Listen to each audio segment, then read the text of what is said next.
તો નમસ્કાર મિત્રો હિતરાજસિંહ ગોહિલ અને વિપુલભાઈ આહિરને જે કોલ રેકોર્ડિંગ વાયરલ થયું છે તેમાં હિતરાજભાઈ એવું કહી રહ્યા છે કે ભાઈ આપણે બંને વચ્ચે વાતચીત થયેલી છે એટલે વિપુલભાઈ એમ કહે છે કે આપણે બંનેને વાત થઈ હતી, મને તો યાદ નથી. એટલે ભાઈ એવું કહે છે કે ના, આપણે ઇન્સ્ટાગ્રામની અંદર વાત થઈ હતી અને તમે આપણે જે ભાઈને તમે કેવું કહી રહ્યા છો, ધમકીઓ આપી રહ્યા છો કે મારી નાખવાની વગેરે બાબતની તમે ઘણી બધી વાતો કરી રહ્યા છો કે આમ કરી નાખશું તેમ કરી નાખશું. શું હતી મેટર એ તો તમે સમજાવો મને. તો મિત્રો હું તમને એ બંનેનું કોલ રેકોર્ડિંગ સંભળાવું એના પહેલા જો તમે આપણી ચેનલમાં નવા આવ્યા હો તો ચેનલને સબસ્ક્રાઇબ કરી દેજો અને વિડીયોને લાઈક કરી દેજો. તો મિત્રો તે વિડીયો જોઈ લો.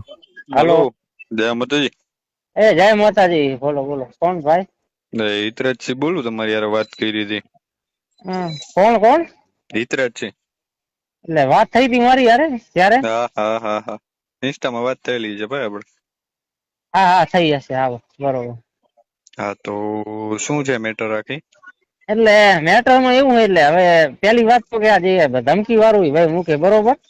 હા પણ ધમકી વાળું ભાઈ મૂકે છે, તમારાથી કોમેન્ટ જ નથી થતી ને ભાઈ. તો મિત્રો તમે વિડીયો તો જોઈ જ લીધો હશે. તેમાં હિતરાજસિંહભાઈ એવું કહી રહ્યા છે કે ભાઈ તમે ગમે તે તમે મારા ઉપર કે મેં તમારા ઉપર કોમેન્ટ ગમે તે કરું તમે ચૂપ રહેવાના પછી? તો એ ભાઈ પછી બોલે જ નહીં અને તમે ડાયરેક્ટ એવું કહી દો છો કે મારી નાખીશું, નામ કરશું તને, તું ખાલી ભેગો થા, લાઈવ લોકેશન મૂક ને એવું વગેરે તમે બાબતો ઉપર વાતચીત કરી રહ્યા છો વગેરે વધારે બાબત ઉપર તેમના ચર્ચા થાય છે તેમના વિશે. તો હું તમને બીજો પાર્ટ બતાવીશ થોડી સમય પછી, એ પણ અપલોડ કરી દઈશ. એટલે તમે આપણી ચેનલને સબસ્ક્રાઇબ કરી દેજો અને વિડીયોને લાઈક કરી દેજો. અને હું તો થોડી વારમાં લગભગ એ પાર્ટ તો અપલોડ કરી નાખીશ, એટલે ચેનલને સબસ્ક્રાઇબ કરવાનું ભૂલતા નહીં.